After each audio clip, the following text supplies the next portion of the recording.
You just got that promotion. Congratulations. Now it's time for a different strategy. Believe you were born to win. It's your right to win. Claim it, frame it, 'cause you were.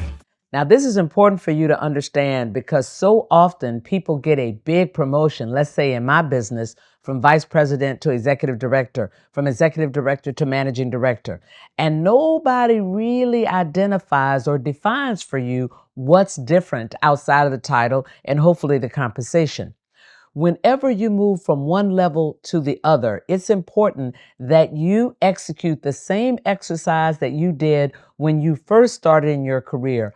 Hopefully, you asked your boss at that time, what does success look like in this role? Now it's time for you to ask that same question of your stakeholders. I'm so happy to be promoted. I worked hard for this promotion.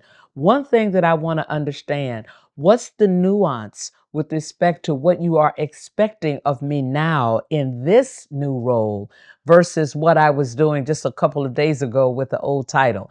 I have some ideas, but I want to pressure check that with you. And you want to go into that conversation with those ideas. For example, you might want to say, in my old role, I spent 80% of my time in execution and 20% of my time in visioning.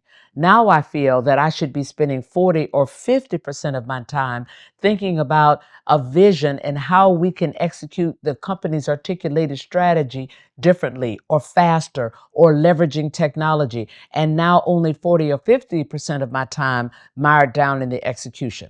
Or perhaps you want to say, I want to spend 40 to 50% of my time hoping to develop my team, 20% of my time on execution and integration of the strategy, and 20% of my time on outlook and thinking about what we might want to do over the next 2 years or investing in information around the competitive landscape. But you want to have a thought about how things might be different, but you want to pressure test that with all of your stakeholders. The biggest mistake you can make after a big promotion is to continue doing exactly what you were doing with no change. While people may not tell you that they are expecting something different, they are expecting something different. And you should exercise your power to make sure you understand what the new report card looks like. You also want to turn your attention to invest more time in mentoring others, especially if you're the only one that looks like you in the room or the only one that looks like you in your department. You have an outsized opportunity and responsibility to make sure you get more people into that environment that looks like you. You might have power now to make recruiting decisions, power now to make hiring decisions. And you want to make sure that you're thoughtful about that so that you can have access to the very best thinking that's in the marketplace. And you frankly don't know what that might look like. So you want to position yourself as a leader that's looking for any and all outstanding and excellent talent. The third thing is you want to make sure that you are integrating with your peers at that level.